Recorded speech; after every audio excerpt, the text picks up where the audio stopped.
Hello बच्चों। तो मेरे भाई आज हम लोग पढ़ेंगे पॉलिटिकल साइंस। यानी आज हम लोग सामाजिक विज्ञान का एक नई सब्जेक्ट की शुरुआत करेंगे। पॉलिटिकल साइंस यानी राजनीतिक विज्ञान। समझिए तो सबसे पहली बात कि आखिर पॉलिटिकल साइंस है क्या। तो हमारे देश में या दुनिया के देशों में जो शासन व्यवस्था चलाई जाती है, पहले किस तरह की शासन व्यवस्थाएं थी, आज कौन सी शासन व्यवस्थाएं चल रही है, इसकी क्या क्या प्रक्रियाएं हैं, इन सारे चीजों को हम लोग पॉलिटिकल साइंस में ही पढ़ते हैं। सरकार के कितने अंग हैं, वो किस स्तर से काम करती है, इस सारे चीजों को हम लोग इसी में पढ़ते हैं पॉलिटिकल साइंस में, यानी राजनीतिक शास्त्र में। ठीक है। अब रही बात, हमारा एक अध्याय है, पहला अध्याय, जिसका नाम है लोकतंत्र में सत्ता की भागीदारी। तो सबसे पहले चैप्टर समझ लेंगे तबे ना। अब मान लीजिए हम लोग क्लास 10th में हैं, कहीं गए, कोई पूछ दिया, कोई टीचर हो, कोई व्यक्ति हो कि बुआ जी आप लोग क्लास 10th में तो है ही है। तो हाँ सर पढ़ रहे हैं। तो राजनीतिक शास्त्र में एक पहला चैप्टर कौन सी है, तो आप बताएंगे लोकतंत्र में सत्ता की भागीदारी। तो इसका क्या मतलब हुआ, आप समझाएंगे हमें।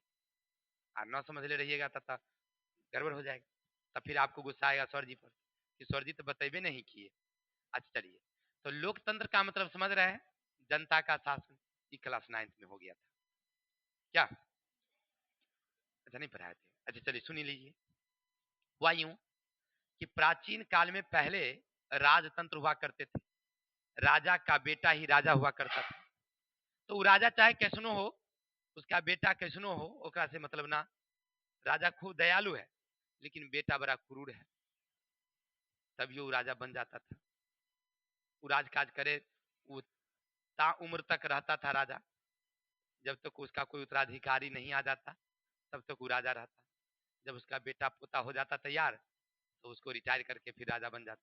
क्या लगता है उसको कि अब हम रिटायर होने वाले हो गए हैं ना। ऐसे होना भी चाहिए।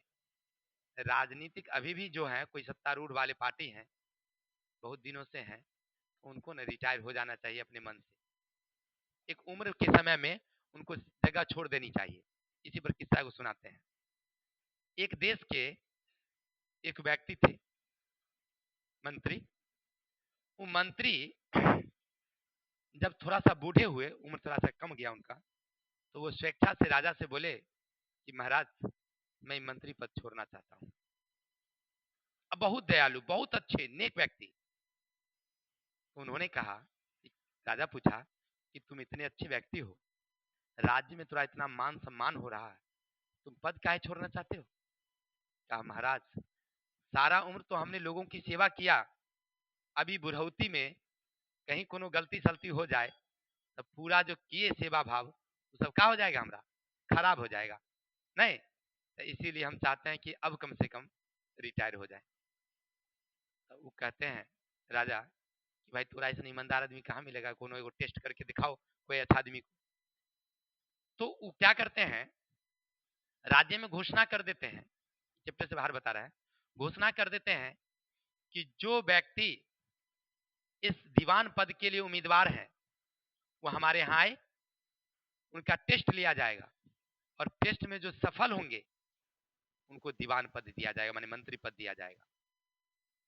तो सब लोग हट्टा कट्ठा लोग अपना पहुंचा, जैसे जिसको था कल बुद्धि वाला सब। राज्य में राजा की तरफ से रहने का जगह था, वहां रहा सब लोग, खाया पिया वहीं रहना है, जाना नहीं है आपको कहीं। 1 महीने का टाइम था। एक बार की बात हुई, सब लोग ऐसे खाते पीते खेलते दुखते, और टेस्ट को समझा के 1 महीना बाद ना टेस्ट है, तब तक अपना खूब खाया सब लोग। सब कोई व्यायाम करता, कोई कुछ करता, मतलब अच्छा अपने आप को दिखाने की कोशिश करता। एक दिन एक जगह खेल का मैदान था, खेल के मैदान जंगल में, वहां से सबको खेल मैंने यहाँ से लोग खेलने के लिए वहां जाते थे, वही मैदान में लोग अपना व्यायाम त्याम जो भी करता था। शाम का समय था, सब लौट रहे थे, और यही जो व्यक्ति दीवान था पहले से, वो क्या किया, खूब एक गरीब का वेश बना लिया, फट्टल कपड़ा पहन लिया, एगो बूढ़ी बैल पर, बैलगाड़ी पर खूब ज्यादा वजन डाल के ले गया।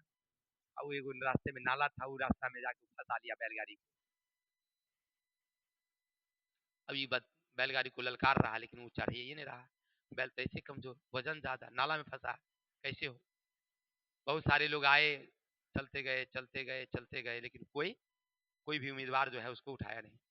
एक लड़का, किसी को कहबो नहीं किए जो हमरा तनी सहायता कर दो, एक आया और बोला, बाबा जी आपको बड़ी कष्ट है, आप बैल पर चढ़िए, मतलब ऊपर चढ़िए बैलगाड़ी पर, हम चक्का में जोर लगाते हैं, एकदम निकाल देते हैं। वो उठाया और 2 बार 3 बार कोशिश किया, लेकिन वो निकाल दिया, चला गया। जब बैलगाड़ी निकल गया, उसको तो देख लिया, पहचान लिया। अगले दिन जो है जब घोषणा हुई, 1 महीना जब बीत गया, टेस्ट तो खत्म था, सब लोगों को लगा कि अब टेस्ट होने वाला है। एकाएक घोषणा होता है कि हम फलाने आदमी को दीवान पद देते हैं। भाई क्यों? इसलिए क्योंकि उसमें एक अच्छी विचार है, लोगों को सहायता करने की भावना है, इसलिए दीवान पद अच्छा यही हो सकता है। समझे बात को? यानी कहने का टेस्ट चलते फिरते हो जाता है, तो याद रखेंगे यहाँ भी टेस्ट हो सकता है आपका। तो चलेंगे हम लोग लोकतंत्र में सत्ता की भागीदारी। तो लोकतंत्र समझ गए, तो पहले राजतंत्र हुआ करता था, लेकिन सबसे पहले अमेरिका में जब अंग्रेजों को हम लोग मार के भगाए वहां के लोग, तो जॉर्ज वाशिंगटन के अध्यक्षता में एक शासन तंत्र वहां मतलब शुरू हुई, इसका नाम रखा गया लोकतंत्र। ठीक है ना? आपसे अगर पूछे कि लोकतंत्र की शुरुआत सबसे पहले कहां हुई, अमेरिका में। ऐसे हमारे इंडिया में भी हुई थी, लेकिन हमारे यहाँ लिखित संविधान वाला देश नहीं था। सबसे पहले इंडिया में, याद रखेंगे, जो हमारे गौतम है ना, भगवान गौतम, उनके पिताजी शाक्य प्रदेश के राजा थे, वहां पर लोकतंत्र था, लिच्छवी लोकतंत्र। ठीक है ना? लेकिन वहां पर नहीं, वहां पर नेपाल की तरफ में था, उधर में लोकतंत्र था हमारे देश में, लेकिन लिखित संविधान नहीं। अमेरिका लिखित संविधान वाला पहला देश बना था। लोकतंत्र की शुरुआत वहीं से मानी जाती है। ठीक है?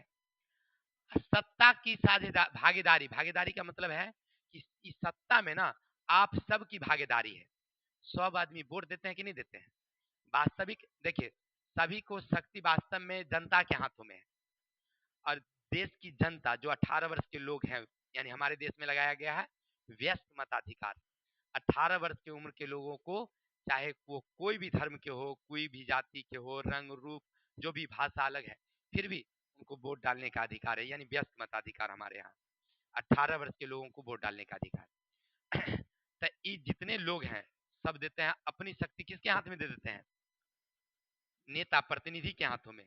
अब प्रतिनिधि जाकर के शासन चलाती है, तो भागीदारी किसकी है? हमारी है, हम उसको देते हैं चलाने के लिए। तो यही हो गया सत्ता की भागीदारी।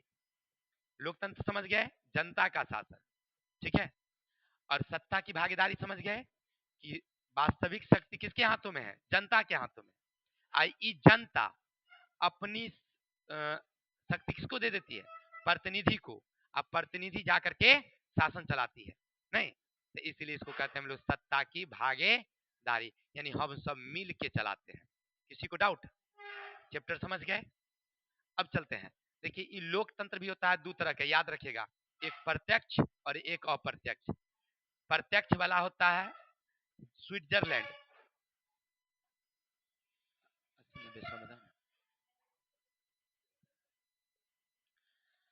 तो प्रत्यक्ष वाला हो गया भारत।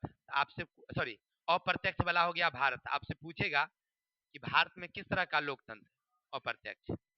अब प्रत्यक्ष लोकतंत्र वाला देश है स्विट्जरलैंड। याद रखिए, ऑब्जेक्टिव में पूछता है। इतना तो आप समझ गए। अब इस चैप्टर में हमको क्या पढ़ना है, सुनिएगा मेरे भाई। सबसे पहले इस चैप्टर में हमको पढ़ना क्या है कि हमारे इंडिया में लोकतंत्र है, इसमें किसी को दिक्कत बिल्कुल नहीं सर। लेकिन लोकतंत्र होने के बाद भी हमारे देश में अलग अलग प्रकार के जाति है, धर्म है, भाषा है, लिंग है, रंग है, क्षेत्र है, ये सब है, और इन सब में विभिन्नताएं पाई जाती है, भेदभाव पाया जाता है, यानी कहते हैं हम लोग सामाजिक विभेद। क्या हो गया हमारी? ये तो इंडिया की बात कर रहे हैं, क्या ऐसा अन्य देशों में है? तो जी, ऐसा अन्य देशों में है। बगैर श्रीलंका की बात है, बेल्जियम की बात है, और सारे देशों में इस तरह की भावनाएं हैं, लेकिन सबसे ज्यादा हमारे इंडिया में है।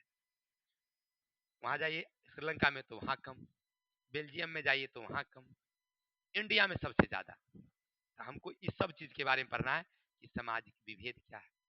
अब सामाजिक विभेद का कारण क्या है, और सामाजिक विभेद जब हो जाता है तो सामाजिक विभाजन उत्पन्न होता है, तो इसको भी पढ़ेंगे। और सामाजिक विभाजन उत्पन्न हो जाएगा तो देश के लिए खतरा हुआ, तो कैसे खतरा है तो एकरो इसमें पढ़ेंगे। आ एकरा निपटान कैसे करेंगे ये भी पढ़ना है। जो देश निपटान किया वो आगे बढ़ा, जो न किया वो पीछे रह गया। तो निपटान जरूरी है कि नहीं है, ये सब समझ लेंगे आप। क्लियर। तो मूल रूप से पढ़ेंगे क्या हम लोग कि हमारे देश में लोकतंत्र है, तो लोकतंत्र में कैसे विभेद है, विभेद होने के क्या कारण है, कैसे कैसे देशों में विभेद चल रही है, इस सब चीजों को हम लोग यहाँ पर विस्तार से चर्चा करेंगे। ठीक है, चलिए तो समझ गए कि चैप्टर में हमको पढ़ना क्या है। अब चलिए, हमारे देश में लोकतंत्र है, फिर भी हमारे देश में रंग, धर्म, जाति, संप्रदाय, लिंग इत्यादि के आधार पर भेदभाव देखने को मिलता है। इसी को कहते हैं हम लोग सामाजिक विभेद। नहीं, अभी इंडिया में देखिए, जब अंग्रेजवा था अपने देश में तो क्या किया, फूट डालो राज करो, उसकी यही एक नीति थी और आज भी वही चल रही है। कुछ ऐसे लोग आते हैं, हिंदू मुस्लिम कर लेते हैं, में जो है जनता जलता है, वही घर में तावा पर जो है वो अपन रोटी सेक लेता है, ना सेक लेता है, उसका बल्ले बल्ले हम लोग आपस में क्या हो रहे हैं, लड़ रहे हैं। आप कभी जाइएगा कोर्ट में, एगो हमारे पक्ष का वकील, एक इसके पक्ष का वकील, खूब एकदम बहस करेगा, लरम पिट्टी कर लेगा, एकदम ऐसे कि आप भी गोली मार देगा, उसको उसको मार देगा, इतना एकदम।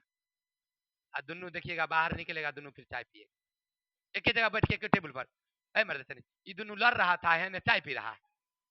अच्छा ऐसा का है, क्योंकि वो पैसों के लिए लड़ रहा था। तो हमारी जो राजनीतिक पार्टियां हैं वो अपनी कुर्सी के लिए, कौन वाली कुर्सी, देखिए यही वाली कुर्सी, ये हमारे प्रधानमंत्री जी का कुर्सी है, यही कुर्सी के लिए वो क्या कर रहे हैं, हमको हिंदू मुस्लिम को क्या करते हैं, लड़ा लड़ा के ओकरे गरम जो आग में जल रहा है लोग, वही तावा पर जो है रोटी अपना सेक लेता है धराधर, चलो अपना कुर्सी पे बैठ जाते हैं, 5 साल रात करेंगे फिर बीच में। तो कहने का अर्थ है कि आज भी यही स्थिति हमारे देशों में है। इसके अलावा आप चलेंगे देखेंगे तो जब ये भेदभाव उत्पन्न होता है, नहीं मैंने कहने का समाज में विभेद उत्पन्न होता है, तो इससे एक बड़ी भावना जन्म लेती है भेदभाव का। मैंने हिंदू मुस्लिम हो, या लिंग के आधार पर हो, या जाति के आधार पर हो, तो एक बहुत बड़ी भावना पनपती है, विभेद की पना, मतलब भावना, हम लोग एक दूसरे से घृणा करना शुरू कर देते हैं। लोकतंत्र में द्वंद्व। अब चलिए लोकतंत्र में द्वंद्व कैसे होता है, यानी आपस में हम लोग लड़ते कैसे हैं, समझते हैं। फिर अभी अब मान लीजिए कि आप अपने घर की ही उदाहरण लीजिए कि अगर कोई एक अधिक मतलब पिताजी कोई चीज लाए, क्या जैसे पिज्जा लाए, पिज्जा है कि नहीं। अब मान लीजिए ये 4 बहन है, क्या, अब पिताजी आए दरवाजे पर ही खड़ी थी, ये मोटरी ली चल दी घर में, और घर को पहने ढिक्की लगा दी, और तीनों बहन बाहर में बैठी हुई है, और केवाड़ी पीट रही है, ये अंदर में पिज्जा को घिंच रही है। अब बताइए लड़ाई पिट होगा कि नहीं होगा, नहीं होगा, उठम पटकी हो जाएगा। चलिए ठीक कहानी यही है कि हमारे देशों में अलग अलग प्रकार की जातियां हैं, अलग अलग प्रकार के धर्म हैं, अलग अलग प्रकार के लोग हैं। अब फिर भी एक को विशेष अधिकार दिया जाए और एक को विशेष अधिकार ना मिले, लड़ाई होगा कि नहीं होगा, दंगे होंगे कि नहीं होंगे। मान लीजिए अपना इंडिया की बात, हिंदू हैं, मुस्लिम हैं, सिख हैं, ईसाई हैं, पारसी हैं, जैन हैं, बौद्ध, इतने प्रकार के हमारे यहाँ संप्रदाय हैं। जाति की बात हमने नहीं किया, संप्रदाय की बात हमने किया। इतने संप्रदाय हैं, जाति में तो अलग है, यादव है, तेली है, कुर्मी है, कुम्हार है, मियाँ है, ये सब जाति हो गया। लेकिन संप्रदाय में हिंदू, मुस्लिम, सिख, ईसाई, जैन, पारसी, बौद्ध, ये सब संप्रदाय है। इंडिया की सरकार ये घोषित कर दे कि बउआ केवल हिंदुओं को ही सरकारी नौकरी मिलेगा, बाकी को नहीं मिलेगा, क्या होगा, पूरा आगजनी होगी, पूरे देश में तहलका मचेगा, ना होगा जी। तो यही तो हुआ सामाजिक क्या भेदभाव, द्वंद्व। ये मेन कारण द्वंद्व का यही है। कहेगा सर ऐसा होता है क्या? जी ऐसा ही होता है, अपने देश में नहीं, दूसरे देशों में होता है। चलिए उदाहरण चलते हैं। सबसे पहले की बात करते हैं हम लोग बेल्जियम में। एक देश है बेल्जियम, यूरोप का एक छोटा सा देश, तकरीबन 1 करोड़ आबादी है। सुनिएगा, बेल्जियम एक देश है, यूरोप महादेश का छोटा देश। उसकी मतलब समझिए आबादी कितनी, 1 करोड़। वहां 3 भाषा बोलने वाले लोग हैं, फ्रेंच, डच, जर्मन। 3 तरह के भाषा लोग बोलते हैं। सबसे ज्यादा वहां फ्रेंच बोलने वाले लोग हैं, फ्रेंच जो 59% है। इसके बाद डच बोलने वाले लोगों की परसेंटेज 40% है, और जर्मन बोलने वाले की परसेंटेज है 1%। मात्र 1% लोग जर्मन बोलते हैं, बाकी इतना है। क्लियर? अब क्या हुआ इसकी राजधानी की बात करेंगे, अगर बेल्जियम की राजधानी की बात, तो बेल्जियम की राजधानी में डच बोलने वाले की संख्या 80% है, अब फ्रेंच बोलने के बाद 20% है। राजधानी की बात, ये तो हम गांव की बात बता रहे थे, देश की बात बता रहे थे अंदर की। अब गौर करिए, अब ये कह दे फ्रेंच वाला कि हमारी बोलने वालों की संख्या ज्यादा है, तो हम सत्ता में रहेंगे, हमारा ही शासन चलेगा, बाकी किसी का शासन नहीं होगा। तो फिर क्या होगा, एक व्यक्ति का पूरा अधिकार हो जाएगा। तो ऐसी स्थिति में फिर डच वाले और जर्मन वाले का अधिकार क्या हो जाएगा, छिन जाएगा, तो दिक्कत होगी। तो सरकार इस समस्याओं को समाधान किया कि भाई इस तरह से आपस में विभेद उत्पन्न हो सकती है, लोग आपस में द्वंद्व करेंगे, तो इससे बचना है ना। तो सबसे पहले क्या करो, ये बेल्जियम की सरकार ने क्या किया, एक रास्ता निकाला कि चलो तुम्हारी भी बात रहेगी, तुम्हारी भी बात रहेगी या तुम्हारी भी बात रहेगी। मान लीजिए हमारे पास जो सरकार बनाने के लिए 100 सीट है लोकसभा का, लोकसभा का कितनी सीट, 100। एक उदाहरण बताते हैं, तो तुम 59 हो, तो तुम ले लो, तुम 59 सीट तुम ले लो, ठीक है। तुम 40 ले लो, एक तुम सीट ले लो, ठीक है। और इतने सीट पर तुम खड़ा हो जाओ, जीतो, सरकार बनाओ।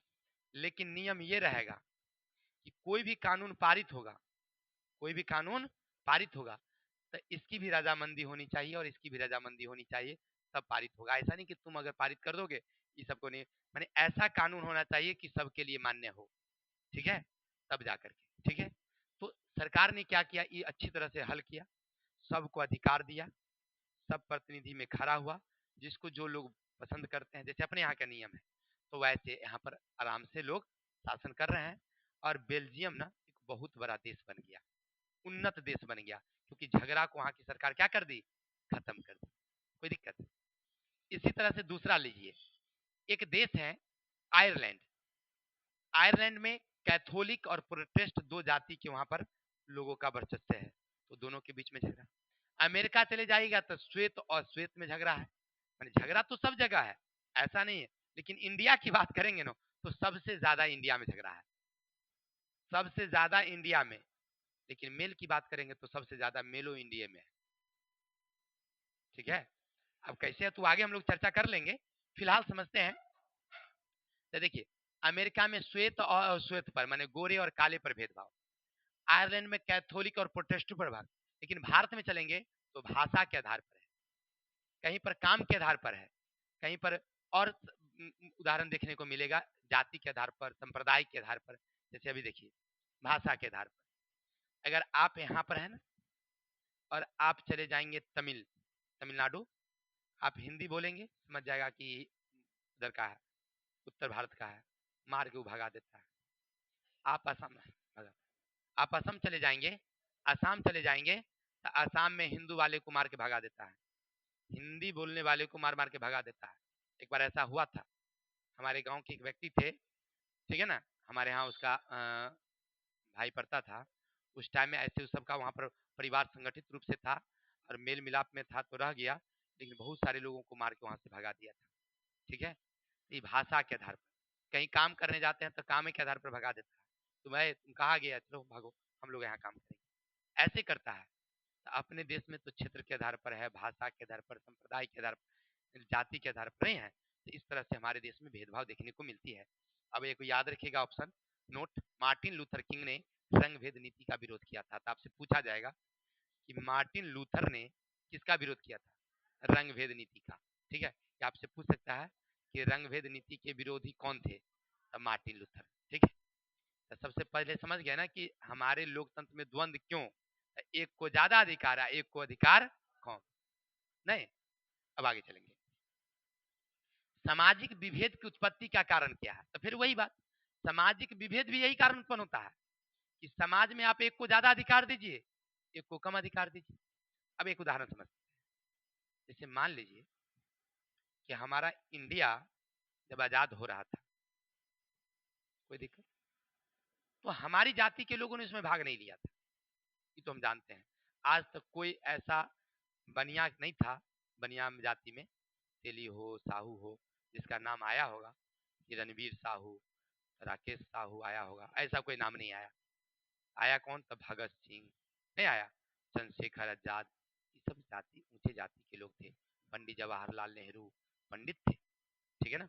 ये सब ऊंचे जाति माने सिंह जी थे, झा जी थे, ब्राह्मण थे, ठीक है ना, मिश्रा थे। ये लोगों ने ज्यादा योगदान दिया था आजादी में। अब वो कह दे कि भैया हमारा जाति सबसे पहले आगे आया है देश को आजाद करने में, तो हमरे पूरा अधिकार हो, तू लोगों का कोई अधिकार नहीं है, देश में हमारा शासन चलेगा।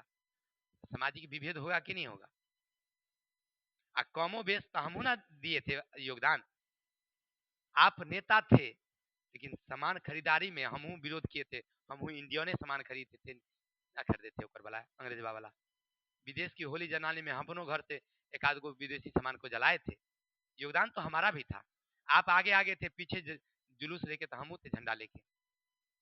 नेता आप थे लेकिन जुलूस लेके तो हम थे पीछे से, नहीं थे हो। तब आपका ज्यादा योगदान, हमको आप योगदान नहीं दे रहे हैं, तो झगड़ा होगा कि नहीं होगा? तो सामाजिक विभेद उत्पत्ति का कारण समझ रहे हैं ना, कि एक को ज्यादा अधिकार, दूसरा को कम अधिकार, या बिल्कुल ही नहीं। ये है, और ये किस पर बांटा जाता है? या तो धर्म पर, नहीं तो भाषा पर, नहीं तो क्षेत्र पर, नहीं तो समुदाय पर। नहीं समझ में आई बात? चलते एक उदाहरण देते हैं, श्रीलंका में यही हुआ। श्रीलंका आप देखे होंगे, इंडिया के गोर में लटकले इतनी वो नारियल है, देखे कि नहीं देखे? उस पर भी अंग्रेजों का ही अधिकार था। और सन 1948 में वो आजाद हुआ था, यानी हमारे देश बाद 1 साल बाद आजाद हुआ। आजादी में वहां के कुछ लोगों का ज्यादा प्रभाव रहा, तो वहां पर सबसे ज्यादा जो है सिहुली जाति है, सिहुली भाषी। वहां पर एक भाषा है सिहुली भाषी, तो सिहुली भाषी सबसे ज्यादा है, यानी समझिए तो 80% वही है, ठीक है। और अंग्रेजी और हिंदी बोलने वालों की संख्या बहुत कम है, तो वो है मात्र मतलब 14%, ठीक है। अब मुस्लिम की संख्या उससे भी कम है, तो मात्र 6% है, समझिए। ये हिंदू है, ये है, और ये समझिए तो एक तरह से सिहुली सबसे ज्यादा है। तो देश आजाद हुआ, तो उस समय तो मान लीजिए एक तरह से लोगों को उतना ज्ञान बुद्धि ना था, तो ई वर्चस्व में आया, कहा कि भाई हमारा ही सबसे ज्यादा अधिकार रहेगा, क्योंकि हम देश की आजादी में अहम भूमिका निभाए हैं, तो हमारा अधिकार होना चाहिए। ये हो गया। अब इसकी संख्या जो है, ये दोनों को तो अधिकार मिला नहीं। धीरे धीरे धीरे धीरे समझ रहे, सोशल मीडिया बढ़ा, और ये लोग अपनी अधिकार की मांग करने लगे कि ना भाई अब हमको भी अधिकार चाहिए, नौकरी में तू ही रहोगे, शासन में तू ही रहोगे, सब तोड़िए अधिकार, कोनो नियम कानून बनता है तो तोड़िए लिए, हमारे लिए बनबे नहीं करता है। नहीं, तो अब होगा बवाल।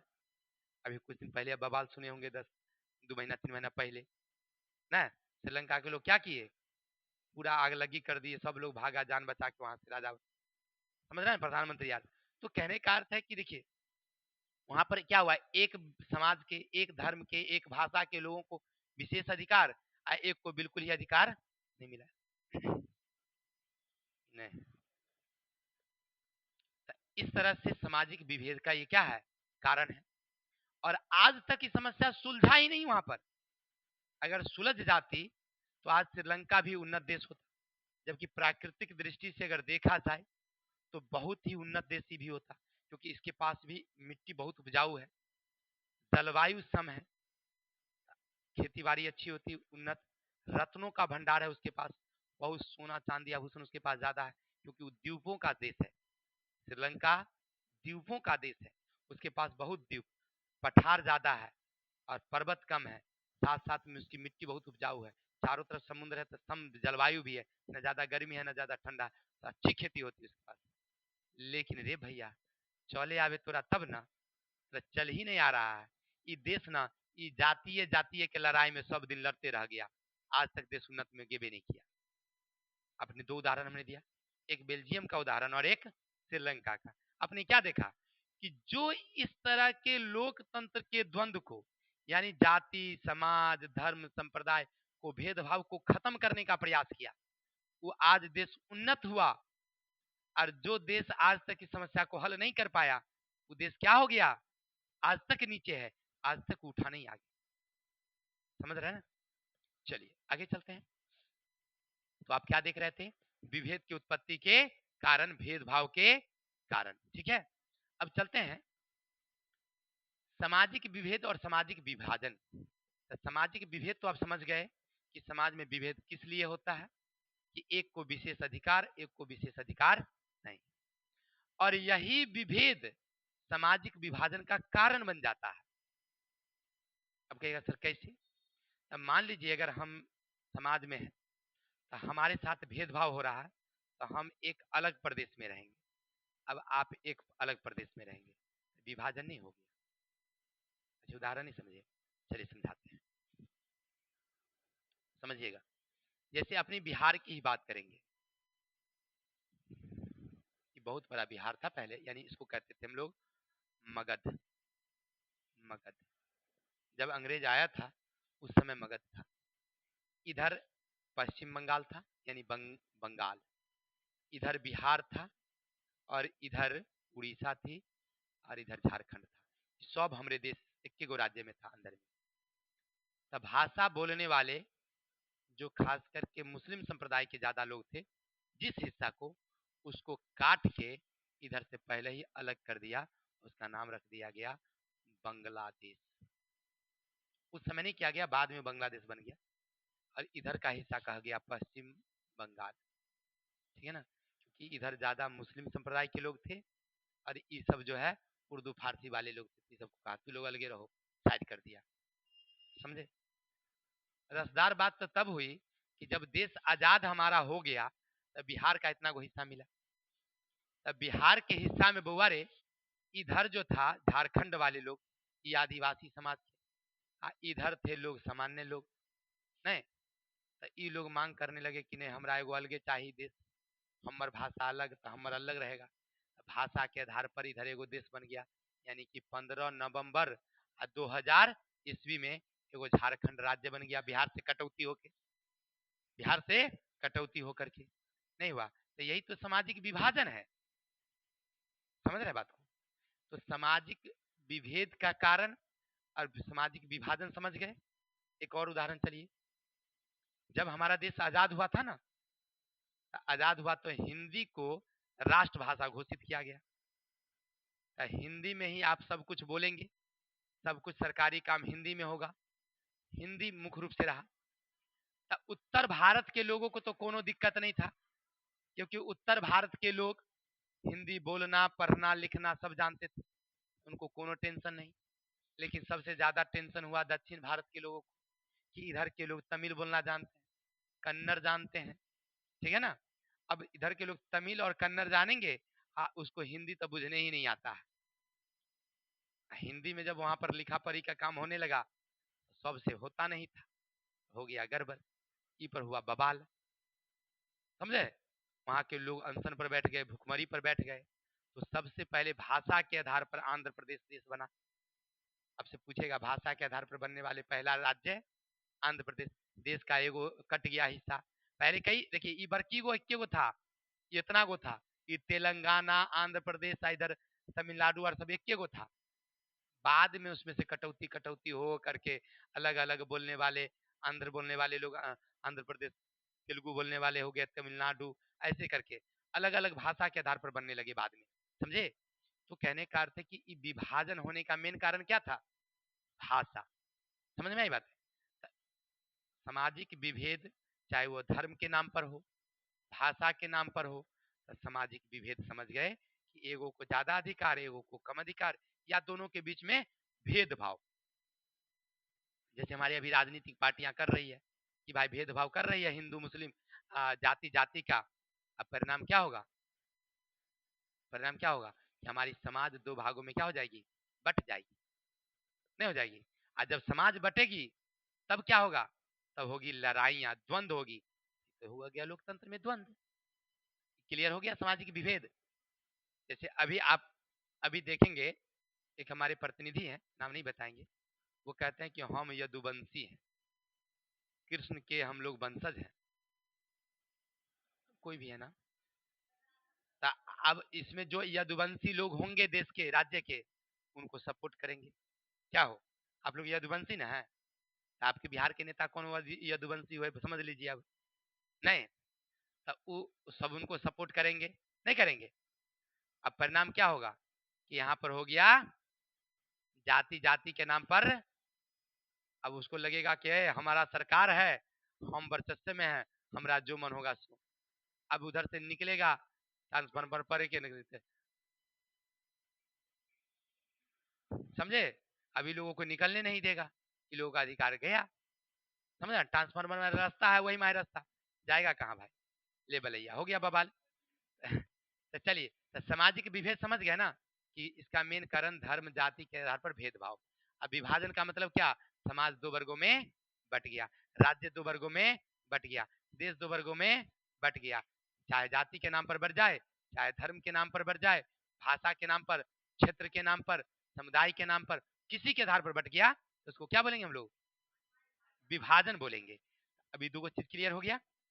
अब आगे चलेंगे। विभेदों में तालमेल और संघर्ष। देखिए, विभेद में तो तालमेल होता ही रहता है और संघर्ष होती ही रहता है, लड़ाई तो होती रहता नहीं होता रहता है।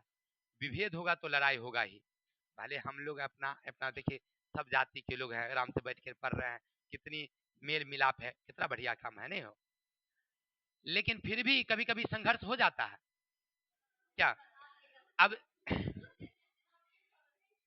क्या हम क्या किए हैं भाई?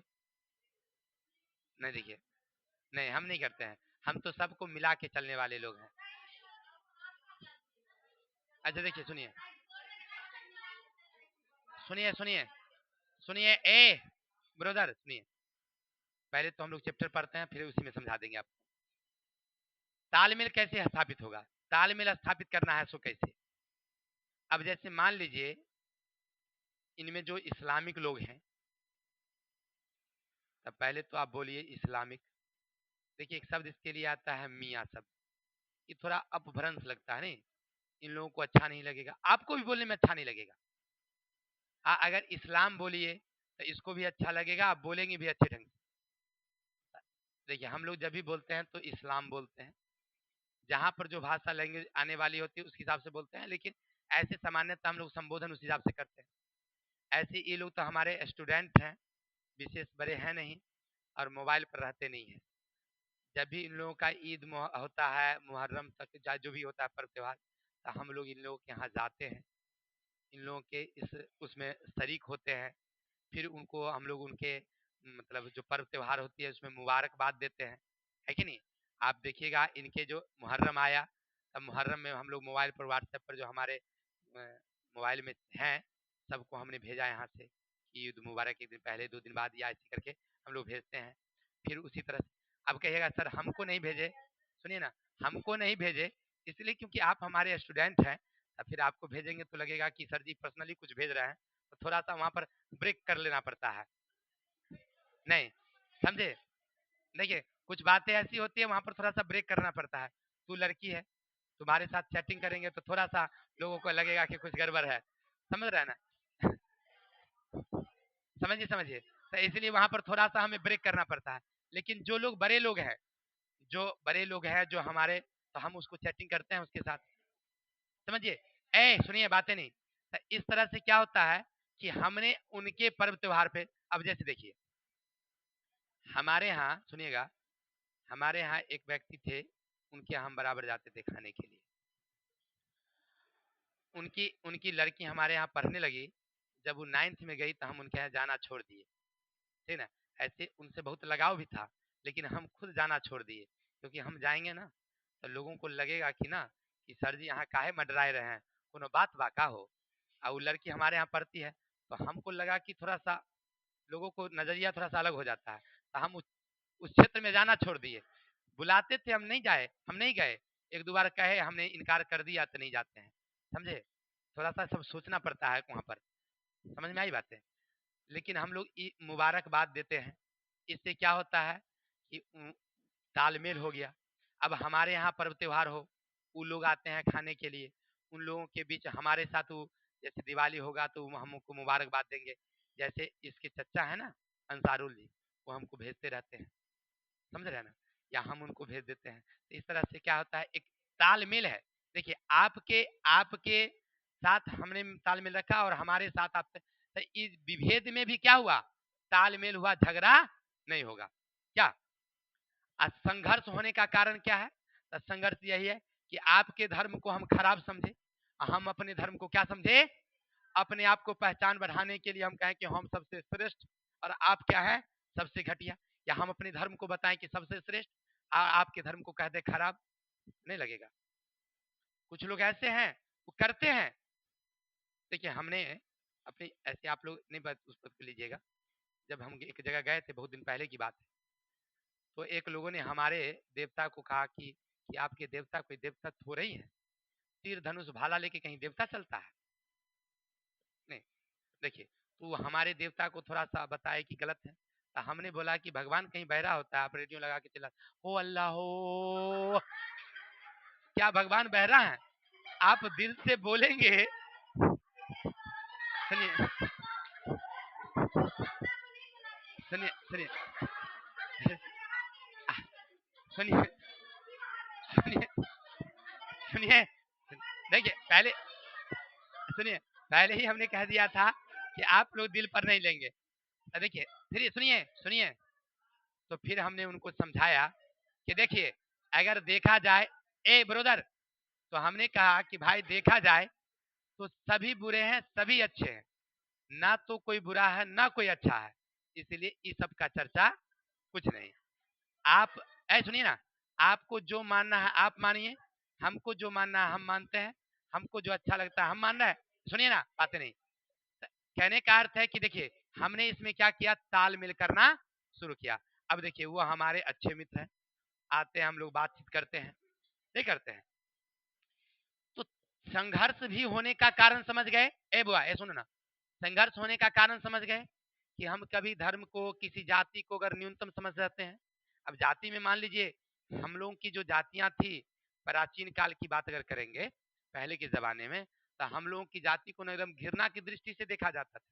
जानते हैं, हम लोगों को तो पानी पीने का अधिकार नहीं दे रखा था लोगों ने, और आज देखिए कितने लोग हमारे यहाँ रोज आते हैं, समस्याएं को हल करने के लिए हमारे पास आते हैं। नहीं, अब कोई भेदभाव नहीं ना है। अगर वही भेदभाव रहता तो आज अच्छा लगता हमें, तो संघर्ष होता कि नहीं होता, संघर्ष होता। तो संघर्ष होने का कारण समझ गए ना, भेदभाव। और इसको तालमेल कैसे करेंगे, समझ गए कि आपके काम में हम सहयोग दें, हमारे काम में, हमारे धर्म में, हमारी मतलब पर्व त्योहार में आप आइए, हम आपके त्योहार में जाएंगे, फिर मेल मिलाप तालमेल हो जाएगा। क्या बस झगड़ा खत्म कैसे होगा। अब मान लीजिए शादी आके यहाँ अगर कोई प्रोग्राम है, नहीं है, तो बता देखिए अभी है, सम्मी जी है ना डॉक्टर साहब, उनकी बड़ी बेटी हमारे यहाँ पढ़ती थी, तो शादी हुआ तो ऐसे तो डॉक्टर साहब हैं तो उनसे लगाव हमारा थोड़ा सा ज़्यादा है पर्सनली।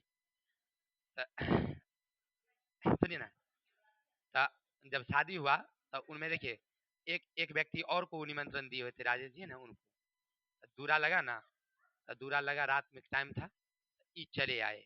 देखिए ये चले आए, खाना उना नहीं खाए, चले आए, लेकिन हम रहे, रहने के बाद ना पर्सनली वो हमको अलग खिलाए, सारे बाराती को अलग दिए खाना, और वो हमको अलग, मस्जिद है ना मस्जिद, तो मस्जिद के सामने उत्तर की ओर दरवाजा करके है, देखिए आप गौर किए होंगे, आपका ये मस्जिद है, वहाँ पर ये गेट है मस्जिद का, यहाँ पर नईम चा का घर है ना? हाँ सब याद है। सुनिए ई रास्ता है, सुनिए ना, हल्ला नहीं, ये रास्ता है, यहाँ मकतब है ना। यहाँ पर एक व्यक्ति का घर है जो दरवाजा इधर करके है, देखे है ना। तो इसी यहाँ पर बहुत बड़ा फील्ड भी है, इसी फील्ड में शमियाना लगा हुआ था, और हमको घर में स्पेशल हमको दिए थे खाने के लिए। देखिए हमको वो अलग से खाना दिए थे, वो रूम में ले जा करके वो कमरा में बैठ के, वो भी समझते थे कि हिंदू हैं, और लोग देखेंगे तो थोड़ा सा इनको लगेगा कि देखिए यहाँ खा रहे हैं।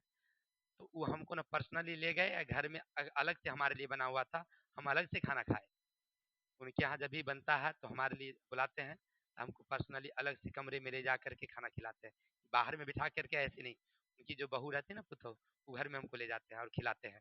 देखिए कितना थोड़ा सा, हाँ सही बता रहे हैं। मतलब क्या कि आपको ये ना लगे कि आप हिंदू हैं हम हमारे साथ भेदभाव हो रहा है, समझ रहे हैं ना। तो ये तालमेल, हम भी हमारे यहाँ भी आते हैं तो हम उनको अपने घर में ले जाते हैं, घर में बिठा के उनको खिलाते हैं प्रेम से। समझ में आई बात है। तो कहने का अर्थ है क्या है कि ये तालमेल हुआ कि आपके यहाँ पर्व त्योहार हो तो हम जाएं, हमारे यहाँ आप आइए, तो बीच में क्या रहेगा, तालमेल रहेगा। कोई समस्या उनको होती है तो हमसे डील करते हैं, हमको होता है तो हम उनसे डील, नहीं समझे। तालमेल समझ गए ना कैसे होता है, कोई डाउट। अब आगे चलते हैं, सुनिए सुनिए सुनिए, अब चलते हैं और उदाहरण बताते हैं। देखिए आप चले जाएं बगल में ही की बात कर रहे हैं। अब भारत में अनेक जातियां हैं, जिसमें देखिए जाति हिंदू मुस्लिम है, जिसमें एकता देखने को मिलती है, समझिएगा। हिंदू के पर्व पर मुसलमान और मुसलमानों के पर्व पर हिंदू मुबारक देते हैं, एकता का पता चलता है। आगे बढ़िएगा, देखिए उदाहरण हमें बताया है।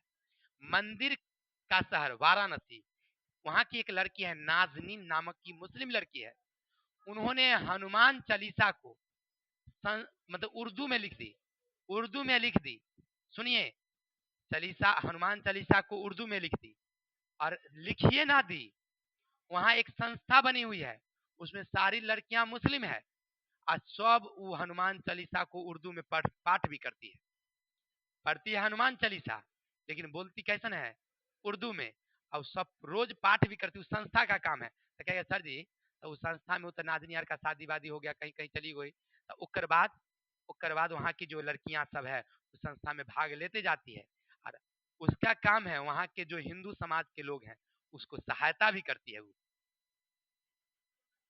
समझ रहा है ना बात को, समझ में आई बातें। तो कहने का अर्थ है कि ये क्या है, एकता का प्रतीक नहीं है। अब वहां पर कोई आपने पीछे देखा बिस्मिल्लाह खां, कौन थे, मुस्लिम थे, और वहां पर वाराणसी के मंगला माई मंदिर और काशी विश्वनाथ जो बहुत बड़ा है, हाँ काशी विश्वनाथ में सबसे बड़ी मंदिर में जाकर के शहनाई बजाने का काम करते हैं, और देखिए वहाँ हिंदू मुस्लिम एकता का कितना बड़ा प्रतीक है, नहीं समझे। तो ये अगर आप इस तरह से करेंगे ना तो आपको भेदभाव नहीं लगेगा, मतलब तालमेल रहेगा। चलिए अब आगे, विभेदों का लोकतांत्रिक राजनीतिक प्रभाव। अब ये विभेद का ना राजनीतिक पर भी प्रभाव पड़ता है। तो राजनीतिक पर क्या प्रभाव, तो समझिएगा। अब जैसे मान लीजिए विभेद होगा तो आप किसको वोट देंगे, कभी बीजेपी को नहीं देंगे। क्यों नहीं देंगे आप, इसलिए क्योंकि आपको लगता है कि हमारी जाति का वो नहीं है, हमारे धर्म का नहीं है, इसलिए हम उसको वोट नहीं करेंगे। देखिए वास्तविकता यही होती है, हमको पढ़ना है समझिएगा, इसको आप अपने जीवन से कोई चीज नहीं लेंगे, ठीक है। तो हम नहीं देंगे तो अब क्या हुआ, हमारी सरकार तो नहीं बनी, जिसका संख्या ज्यादा होगा उसकी सरकार बनेगी। राजनीतिक पर प्रभाव पड़ा कि नहीं पड़ा। अब बिहार में समझिए, बिहार में यादवों की संख्या ज्यादा, मलाहों की संख्या ज्यादा, मुसलमानों की संख्या ज्यादा, मान लीजिए हम तेली भाई तो समझिए रहे हैं, 3 घर गंगसारा में है मुश्किल से, खेतापुर में 2 घर, किशनपुर में है ही नहीं, रायपुर में है ही नहीं, अहमदपुर में 5 घर, तब पूरा सारंजन में अगर जोड़ा जाए तो मुश्किल से 100 घर। अब हम अगर सुनिए सुनिए सुनिए, अगर इस तरह से जाति विभेद का अगर बात हो जाए तो हमारी सरकार तीनों काल कभी बनेगी, कभी हमारा सत्ता आएगा। तो इसका प्रभाव राजनीतिक पर पड़ा कि नहीं पड़ा। अब वोट लेने वाला ये सोचेगा, ए जीते हैं हम यादव से, राय जी का थी सॉरी ये तेली का काहेला हम काम करेंगे, नियम कानून पारित करेगा कि 80% यादव जो है मतलब नौकरी में शिक्षा में जाएगा, मास्टर बनेगा। आप 20% 10% जाएगा साहनी और 10% मुसलमान, और तेली भाई टेटफिस में गया। नहीं नहीं, समझिए समझिए समझिए, इसका प्रभाव कहां पड़ा? राजनीतिक पर पड़ा, नहीं पड़ा? यानी यही कह रहा है कि जाति विभेद का हो, संप्रदाय का हो, चाहे जिसका भी हो, इसका प्रभाव कहां देखने को मिलती है? राजनीति। अपने राज्य में वैसा ही होता है, देश में ऐसा ही होता है। कहिएगा मैं बताऊं उदाहरण? चलिए उदाहरण चलते हैं। लालू जी की सरकार थी, चल चल चल कहाँ बैठिए, सुनिए। जब लालू जी की सरकार थी, सुनिए, लालू जी ना न्यूनतम जाति के लोगों को सबसे ज्यादा वोट दिया था। कौन है जी? देखो, सबसे ज्यादा वोट दिया, समझे? तो वो जब भी नौकरी भी दिए चाहे कुछ भी दिए, सबसे न्यूनतम जाति को ज्यादा दिए। उस समय टीचर ट्रेनिंग करने वाले लोग ज्यादा करके थे, लेकिन नौकरी नहीं दी उसको। और नीतीश जी की सरकार आई, है कि नहीं? तो देखिए कि कैसे अपना जाति बिरादरी को देंगे नौकरी, भेदभाव कर दें। नियम लगाओ, दिमाग लगाओ, दिमाग लगाओ, दिमाग लगाए कि पुरनका सब तो है सिंगे जी या फलनवे जी, वो सब टीचर कैले बनल है, सब बुढ़वा सबको टीचर बना दिया। नहीं देखे होंगे आपके स्कूल में मैडम सब जो 30 बरस से रोटी बनाई, अभी तक ओकरा से रोटी गोल सिद्ध नहीं हुआ अभी तक, नहीं। वो चली गई, वो वृत्त की परिभाषा समझाने चली गई। हाँ हाँ, नहीं देखे होंगे। हंसने की बात नहीं भाई, तो कहने का मतलब है कि नौकरी वो ऐसा क्यों दिए? अरे भाई, आप देश के मुख्यमंत्री हैं, राज्य के मुख्यमंत्री हैं, आपको समझना चाहिए कि शिक्षा देने वाला जिस औरत से आज तक रोटी गोल नहीं हुआ, वो बोर्ड पर वृत्त कैसे गोल बना लेगी? लेकिन ना, हमें तो अपनी जाति को देना था नौकरी ना, और इसलिए उन्होंने ऐसे दिया।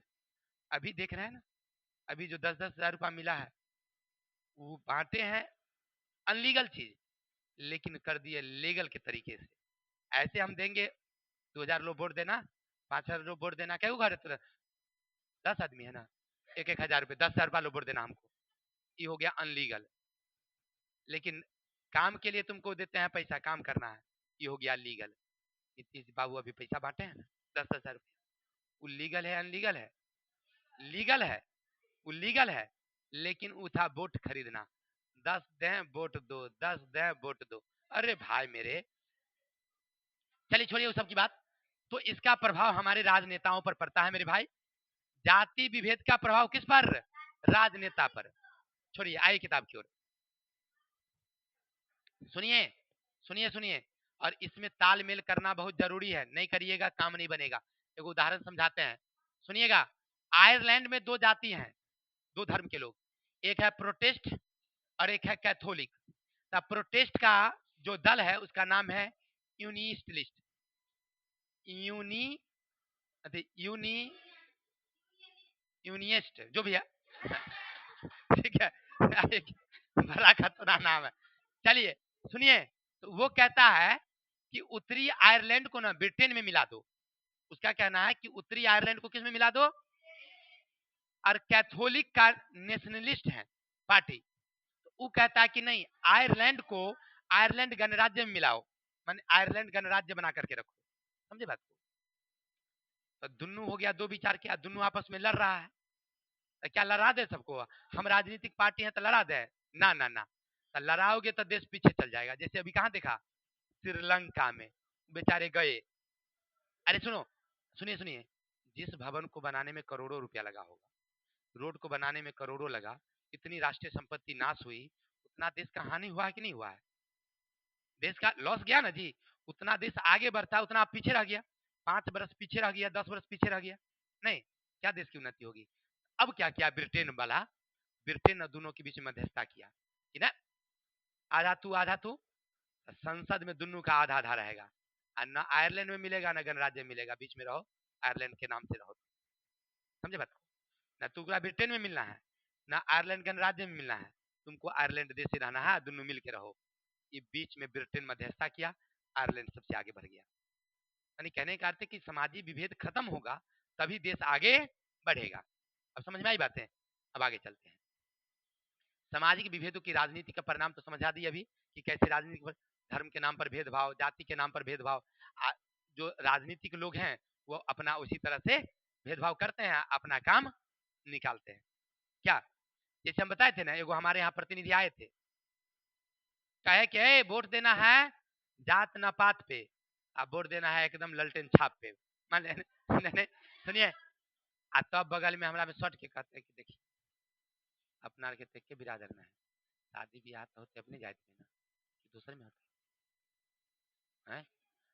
अब भोजो भात तो होए तो अपने जात में ज्यादा होए नहीं हो। अब देखिए चटैया हो चाहे चौरासी हो तो अपन जात के ना होता है। अब राय जी का मधुमन में हुआ, हम लोगों को नौता दिया नहीं ना दिया। कहने का मतलब क्या, मतलब कहा कि जाति हम हैं, वोट हमरे ही दीजिएगा। नहीं समझे बात को? अब लीजिए, कहने का मतलब ये है कि हमारे यहाँ इसका प्रभाव किस पर पड़ेगा, और लोग ऐसा करता भी अपने यहाँ, इसका प्रभाव राजनीतिक पर पड़ता है। ये थोड़ा सा और बच गया, फटाफट देख लेते हैं। सामाजिक विभाजन के निर्धारक तत्व। देखिए सामाजिक विभाजन को कौन कौन बांटता है, तो इसका मेन है स्वयं की पहचान की चेतना। आप जो समाज में विभेद हो रहा है ना, समाज जो बट रहा है, इसका मेन कारण है सामाजिक विभेद। अपने आप को पहचान, हम कहते हैं कि सबसे बड़का हम ही, हमरे धर्म सबसे बड़का, हमरे जाति सबसे अच्छा, यही सबसे मेन कारण है। अगर ई खत्म हो जाए ना तो समझिए कि देश उन्नत हो जाएगा।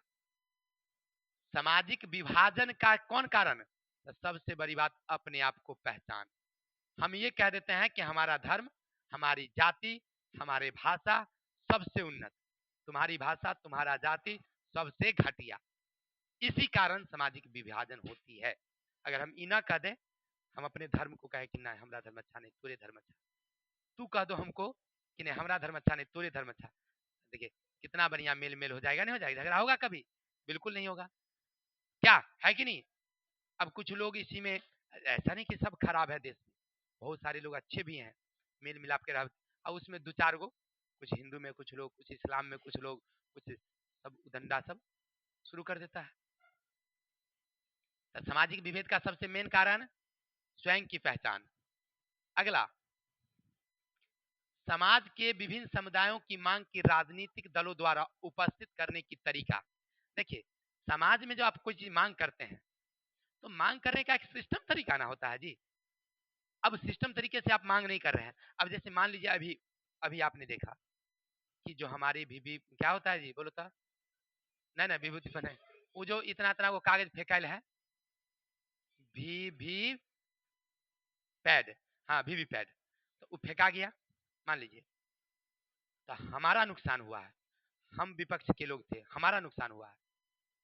अब क्या करते हैं, सरकार से मांग करने के समय में शांति ढंग से मांग करेंगे कि पूरा सार्वजनिक ब्लॉक में आग लगा देते? अरे लोग तो कह रहा था कि फूक दो, ब्लॉक फूको, थाना फूको। देखिए पब्लिक मोमेंट था, उस समय हो जाता, फूका जाता, लेकिन ये हमारा तरीका सही नहीं है। तरीका क्या है कि अगर सरकार गलती कर दी है तो आप अपनी अधिकार की मांग जो कर रहे हैं उस शांति तरीके से बैठ के संविधानिक तरीके से होनी चाहिए, कोई दिक्कत नहीं। हमारे महात्मा गांधी ऐसे नहीं कहते थे कि अंग्रेजों से मांग कर रहे हो तो तुम मांग करो, उसका विरोध करो, लेकिन कैसे? शांति तरीके से। आगजनी नहीं होनी चाहिए, लड़ाई नहीं होना चाहिए, और फिर अंग्रेज तुमको कुछ कहबो नहीं करेगा।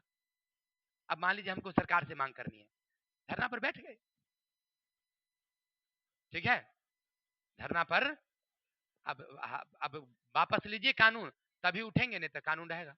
एक बार ऐसे ही हुआ, लालू जी के सरकार में रोड टैक्स बहुत बढ़ा दिया गया, गाड़ी का रोड टैक्स, तो सारा गाड़ी वाला हड़ताल कर दिया, नारा लगाया लालू राबरी मुर्दाबाद।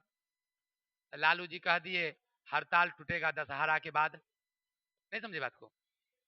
मतलब क्या, लालू जी कम कॉमेडियन थोड़ी थे, लोग लगाया नारा लालू रबरी मुर्दाबाद, वो कह दिए हड़ताल टूटेगा दशहरा के बाद।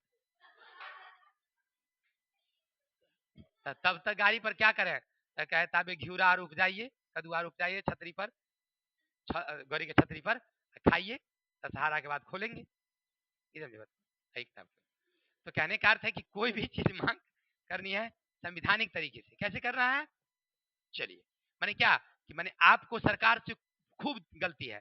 जैसे मान लीजिए इन लोगों का मांग हुआ 3 तलाक। 3 तलाक इन लोगों के धर्म का नियम था, लगा दिया कि नहीं कानूनी तौर से कि अगर किसी लड़की को 3 तलाक दे दिया गया है तो लड़की कानूनी तौर से उसको नहीं मानेगी, वहां रहबे करेगी और वो लड़का को देना पड़ेगा। देखिए देखिए इन लोगों में नियम है, शादी हुआ, शादी के बाद लड़का कुछ दिन रखता है उसको, या तो कोई कारण से भी हो वो कह देता है तलाक तलाक तलाक, हो गया काम खत्म। सुनिए, तो वो कह दी तो उसका अपने अपने भाषा में डिवोर्स बोलिए अंग्रेजी में। हिंदू हिंदी ये सॉरी हिंदू में तो कोनो ब्रेकअप का कोनो अथी नहीं है, सिर्फ भाषा नहीं है। नहीं नहीं, शादी सुनिए,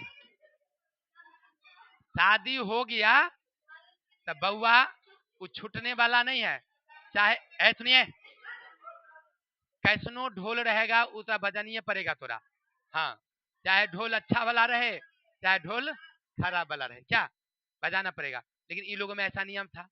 अब उसमें क्या होता था कि देखिए लड़का कुछ मनोबल के बल पर ऐसा कर देता था, तो लड़की की जिंदगी ना थोड़ा सा क्या हो जाता था। देखिए अनमैरिड है तो उसके लिए बहुत ऑप्शन है, मैरिड हो गया, एक बच्चे हो गए, 2 बच्चे हो गए, फिर लड़की करे तो करे क्या, बड़ी परेशानी की चीज। तो सरकार इस बात पर ध्यान दी। लेकिन उस समय क्या हुआ कि कुछ लोगों ने इसका खूब पुरजोर विरोध किया कि ना ऐसा नहीं, हमारा जो नियम है वो रहेगा ही नियम, धर्म में आप हस्तक्षेप कर रहे हैं। फिर धीरे धीरे धीरे धीरे इस चीज पर, लेकिन शांति ढंग से तरीके से हुआ। ऐसा नहीं कि जाकर के आग लगा दिया, कहीं कहीं फूक दिया, ये नहीं, ये गलत तरीका मेरा है। वही कह रहा है कि समाज के विभिन्न समुदाय की जो मांग होनी चाहिए वह कैसा होना चाहिए, एकदम शांति तरीके से होनी चाहिए। अगला, सरकार के मांगों के प्रति सोच।